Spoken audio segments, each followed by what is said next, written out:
Very much, and I'm thrilled to be back with so many great American patriots, which is exactly what you are, who stand for our freedom, vote for our values, and pray to Almighty God. I want to thank a very good friend and one of the conservative movement's finest leader. He really is a leader in many ways. Tony Perkins, he's done a fantastic job. Thank you, Tony. Thank you.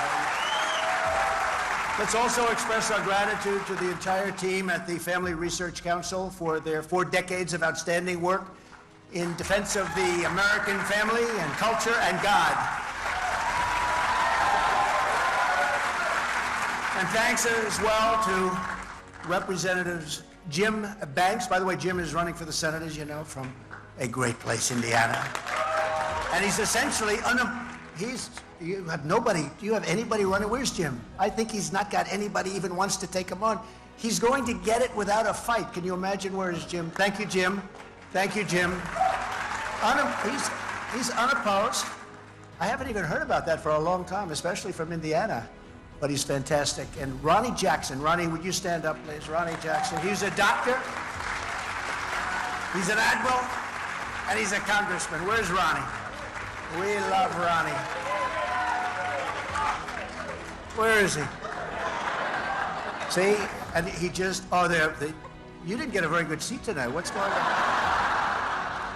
He's fantastic. So he's like a highly respected in the military, an admiral. He was my White House doctor. He said, I'm the healthiest president in history. He said that if I didn't eat junk food so much, I would have lived 200 years. He was projected. But he was a great doctor and a great admiral, and now he's a great congressman from Texas, and he won his race by 49 points. That's pretty good.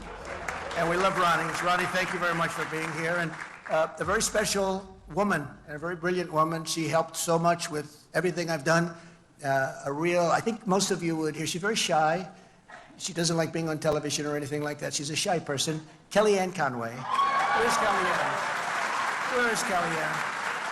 She's so incredible.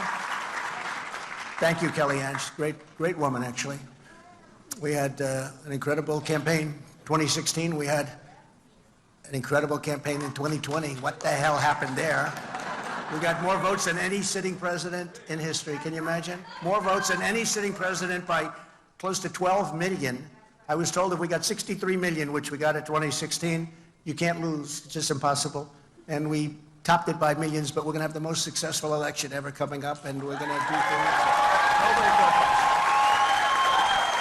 Because 1 year from now, each of you will vote in the most important election of your lifetimes. Your most important. This is going to be the most important. This election will decide whether America will be ruled by Marxists, fascists, communist tyrants who want to smash the Judeo-Christian heritage, or whether America will be saved by God-fearing, freedom-loving patriots like all of the people in this room.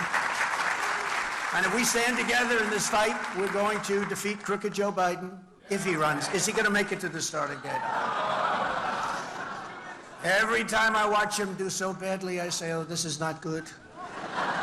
No, I want him to do much better than he's doing, because I don't know if he's going to make it.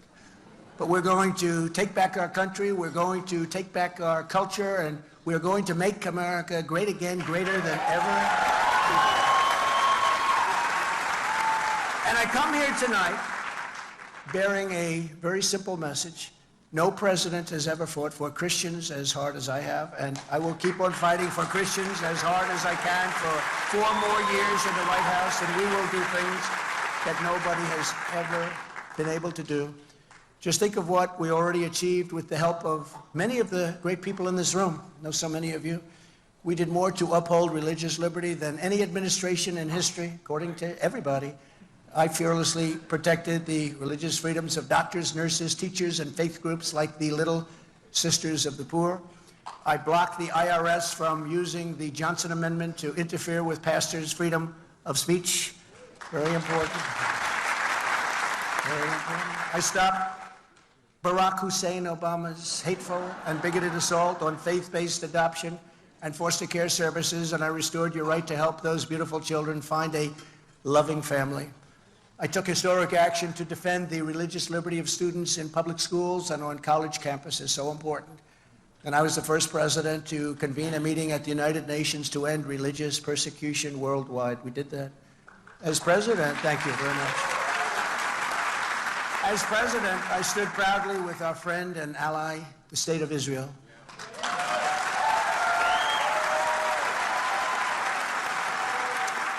I kept my promise, recognized Israel's eternal capital, and opened the American embassy in Jerusalem. And I got the embassy built. They were starting to raise funds and do the funding, and they said it was going to cost $2 billion. And I said, $2 billion? And I told my people, do you have a site? We are the United States, and we have sites all over the place. And real estate, because I see a couple of my great real estate friends right here. And I said, you have a site that's a great site, much better than the one that they wanted to buy for a tremendous amount of money, way overpaying. That man, whoever owned that site, does not like me very much. He was going to make a fortune. And they came back to me the following day and said, yes, sir, we do have a site. We have a great site. Is there a building on it? Yes, there is. It's abandoned, but it's a very strong building, structurally good. And I took that building, and I said, I called off everything.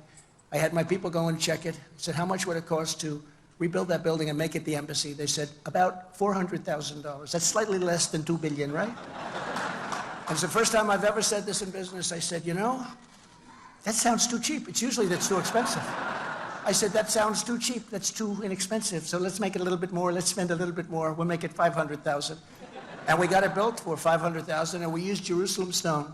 Jerusalem stone is a very rare and beautiful stone, unless you're in Jerusalem. And a friend of mine has office space at a beautiful office building in New York, and every time I walk in, he tells me about, this is Jerusalem stone. Look, the wall opposite the elevator. And he's so proud of the Jerusalem stone. He said, I paid a fortune for it. He's told me that every time I walk in, he tells me about Jerusalem stone. So what I did is I said, do you think we could do the whole building in Jerusalem stone? Absolutely. We have so much Jerusalem stone. I said, is it expensive? They said, not at all. It's cheap as you can imagine.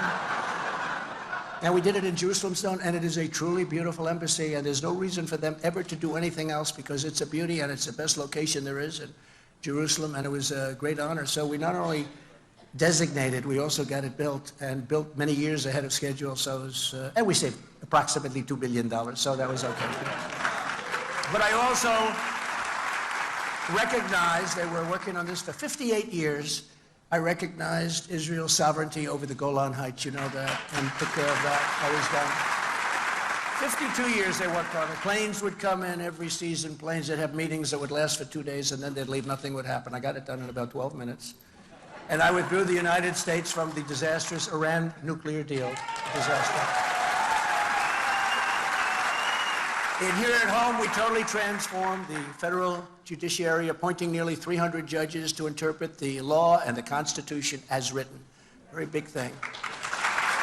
Together, all of us, we withstood vicious attacks to confirm 3 great Supreme Court justices, Neil Gorsuch, Brett Kavanaugh, and Amy Coney Barrett. And I'm also very proud to be the most pro-life president in American history. Very proud.